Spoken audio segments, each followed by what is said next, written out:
Amigos y hermanos en Cristo, vamos a continuar con nuestras reflexiones, nuestras meditaciones sobre el capítulo 12 de los Hechos de los Apóstoles. Hoy vamos a leer el capítulo 12, versículos 6 hasta el 17. Dice así la palabra de Dios. Y cuando Herodes le iba a sacar aquella misma noche, estaba Pedro durmiendo entre los dos soldados, sujeto con dos cadenas, y los guardas delante de la puerta custodiaban la cárcel.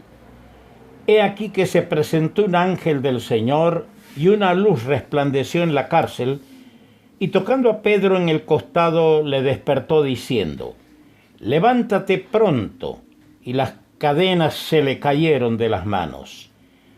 Le dijo el ángel: «Cíñete y átate las sandalias».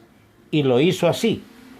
Y le dijo: «Envuélvete en tu manto y sígueme». Y saliendo le seguía, pero no sabía que era verdad lo que hacía el ángel, sino que pensaba que veía una visión. Habiendo pasado la primera y la segunda guardia, llegaron a la puerta de hierro que daba a la ciudad, la cual se les abrió por sí misma. Y salidos pasaron una calle y luego el ángel se apartó de él. Entonces Pedro, volviendo en sí, dijo: «Ahora entiendo verdaderamente que el Señor ha enviado su ángel y me ha librado de la mano de Herodes y de todo lo que el pueblo de los judíos esperaba». Y habiendo considerado esto, llegó a casa de María, la madre de Juan, el que tenía por sobrenombre Marcos, donde muchos estaban reunidos orando. Cuando llamó Pedro a la puerta del patio, salió a escuchar una muchacha llamada Rode, la cual, cuando reconoció la voz de Pedro, se gozó. De gozo no abrió la puerta. Repito, la cual, cuando reconoció la voz de Pedro, de gozo no abrió la puerta, sino que corrió adentro, dio la nueva de que Pedro estaba a la puerta. Y ellos le dijeron: «Estás loca». Pero ella aseguraba que así era. Entonces ellos decían: «Es su ángel». Mas Pedro persistía en llamar, y cuando abrieron y le vieron, se quedaron atónitos.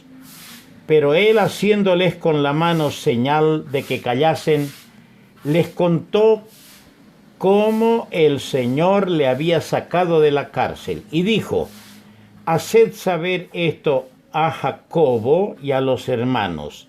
Y salió y se fue a otro lugar. Que nuestro Dios añada su más rica bendición sobre su buena palabra. Hay un hermoso pensamiento, una hermosa promesa del Señor en Isaías 43, el versículo 2, que dice así: «Cuando pases por las aguas, yo estaré contigo, y si por los ríos, no te anegarán. Cuando pases por el fuego, no te quemarás, ni la llama arderá en ti». ¡Qué preciosa promesa! Esto nos muestra de que en las variadas circunstancias en que seamos probados, el Señor estará para protegernos. Esto no no deja de lado la prudencia nuestra. Si el Señor dice: «Cuando pases por el fuego», es el fuego de la prueba. Esto no quiere decir que porque el Señor dijo: «Cuando pases por el fuego no te quemarás, ni la llama arderá en ti», vamos a ir a meter las manos al fogón, al fuego, sabiendo que el fuego quema. Entonces, acá tenemos que tener bastante discernimiento y mucha sabiduría espiritual y mucho deseo de agradar al Señor para entender y obedecer este pensamiento y esta promesa. Qué grande fue el gozo de los creyentes al ver llegar a Pedro cuando estaban reunidos orando por él en la casa de María, la madre de Juan Marcos. Yo estaba viendo que hay en este mismo capítulo 12 otra intervención angelical, y esta vez es para herir al enemigo. Fíjense, en el primer caso el ángel interviene para dar libertad y sacar de la cárcel a Pedro. En el segundo caso, versículo 23, al momento un ángel del Señor le hirió, por cuanto no dio la gloria a Dios, y expiró comido de gusanos. Se refiere a Herodes. Que los ángeles están al servicio de Dios, no cabe la mínima duda. Que los ángeles son ministradores, servidores a favor de los redimidos, tampoco cabe la mínima duda. Está prometido en la carta a los Hebreos, y está prometido y experimentado por los redimidos a través de sus vidas y a través de los siglos. ¡Qué maravilla! Yo quiero que nos ocupemos de tres personajes en esta ocasión. Primero, de Herodes Agripa el Mayor. Después, del segundo mártir del cristianismo mencionado, Jacobo. Y, por supuesto, el tercer personaje, nuestro personaje de este estudio, Pedro, el apóstol. Herodes Agripa el Mayor. Este Herodes, para los que quieren conocer la historia, fue el primer rey inquisidor, perseguidor de la iglesia. Era nieto de Herodes el Grande. ¿Quién era Herodes el Grande? El criminal de los niños de Belén, que en su afán de matar al rey de los judíos, por el cual andaban indagando los magos del Oriente, hizo matar a los niños de 2 años para abajo en Belén. Este Herodes Agripa era nieto de ese Herodes el Grande. El padre de este Herodes Agripa el Mayor se llamaba Aristóbulo, y Aristóbulo fue condenado a muerte juntamente con su madre Mariamne, la esposa de Herodes el Grande. Hizo matar a su hijo y a su propia esposa de él, del rey de Herodes el Grande, por orden de este Herodes asesino, Herodes el Grande. Hizo matar a su esposa y también a su propio hijo, Aristóbulo, padre de este Agripa, perseguidor de la iglesia. Este Herodes que está en este capítulo 12 fue designado rey sobre Galilea, Judea y Samaria en el año 41, y antes de cumplir 10 años de que el Señor se haya ido a la gloria, el año 41 de nuestra era. Con esta designación por parte del emperador de Roma, recuperó así el dominio completo que antes tenía su abuelo Herodes el Grande. Este Herodes Agripa era un riguroso observador del ceremonial judío, y para congraciarse con ellos comenzó una persecución despiadada contra la iglesia. Pero como muchos otros enemigos de la obra de Dios, este vil monarca tuvo que probar por la amarga experiencia de una horrible muerte, la que hemos leído en el verso 23, comido de gusanos. Lo que Dios había pronunciado en Isaías el capítulo 51, versículo 8. Porque como vestidura los comerá polilla, como a lana los comerá gusano, pero mi justicia permanecerá perpetuamente y mi salvación por siglos de siglos. Miramos al segundo mártir mencionado de la iglesia en el verso 2. Mató a espada a Jacobo, hermano de Juan.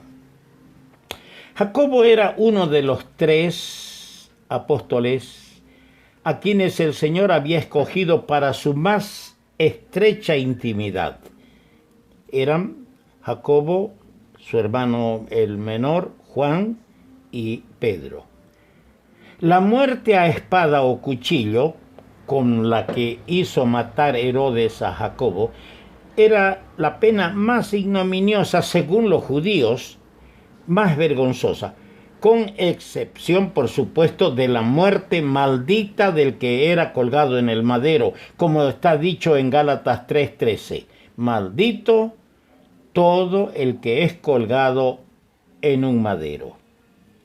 A Jacobo, de acuerdo con lo que su Señor había preanunciado, le fue permitido beber del vaso que él bebió y ser bautizado del bautismo que él fue bautizado, como está escrito en Marcos el capítulo 10. Lo leeremos.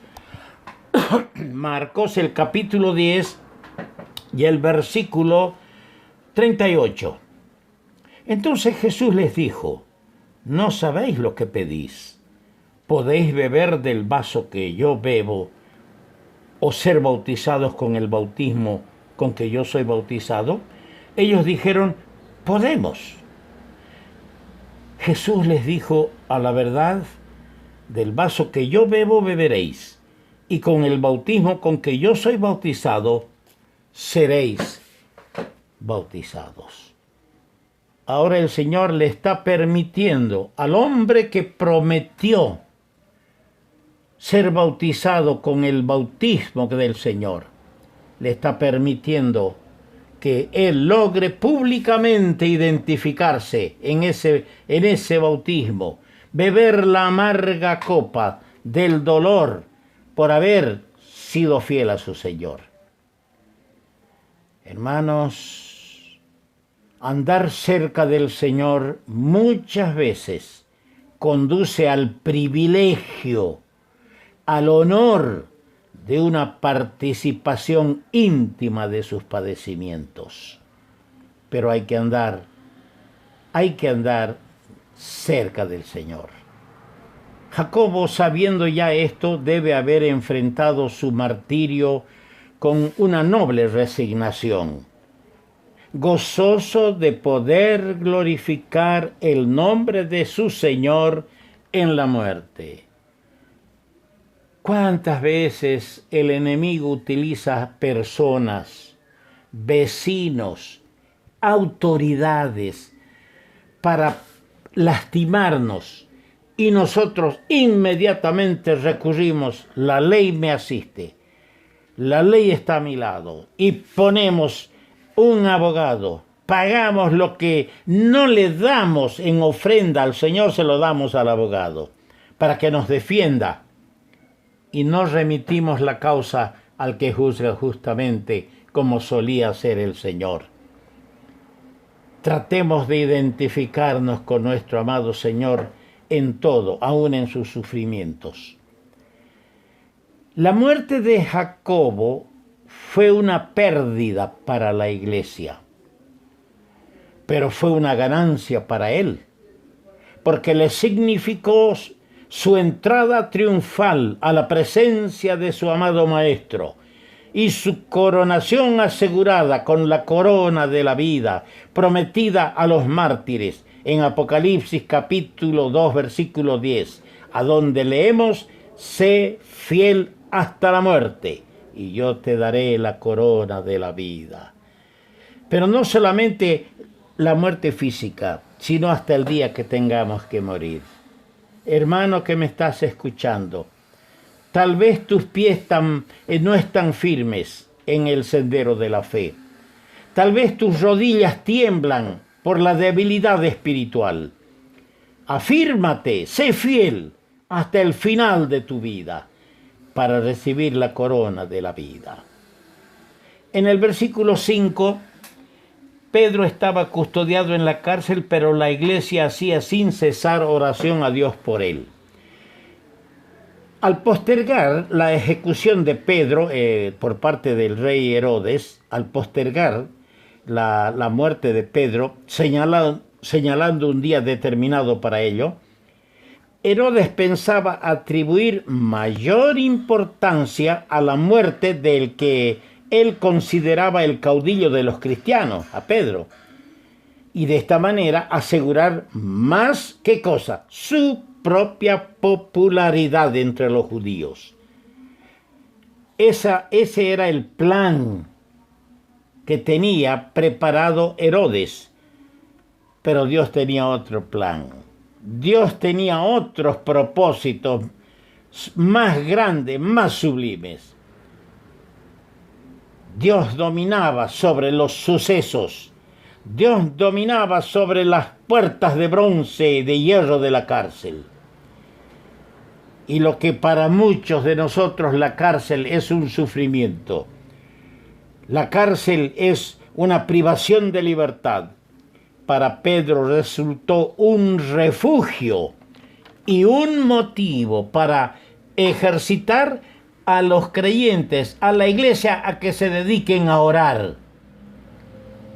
A veces es así, los sufrimientos de los siervos de Dios provocan una reacción favorable en los hermanos que saben el valor de la oración. Las iglesias que saben la importancia y el valor de la oración y se dedican a orar por el siervo de Dios. Llama la atención que 16 soldados fuesen ordenados para guardar a Pedro, 4 para cada guardia de la noche. ¿Por qué? Sin duda, Herodes sabía que Pedro había sido librado ya anteriormente de la cárcel en forma sobrenatural. Eso se lee en el capítulo 5, el versículo 19. Dice: más un ángel del Señor abriendo de noche las puertas de la cárcel y sacándolos dijo: id, puestos en pie en el templo, anunciad al pueblo. Ya un ángel del Señor había intervenido antes para sacar a Pedro y a Juan de la cárcel. Y esto ya sabía Herodes. Por eso es que reduplicó la guardia que custodiaba a Pedro. Pretendió evitar semejante libramiento con un refuerzo especial de guardas. En su necia soberbia, luchaba conscientemente contra Dios. Hermanos, amigos, no luches por ser soberbio contra Dios. Dios ama a los humildes, Dios se identifica con los humildes, mas a los altivos mira de lejos. Que Dios bendiga la palabra suya a nuestro corazón, porque vamos a continuar con este tema.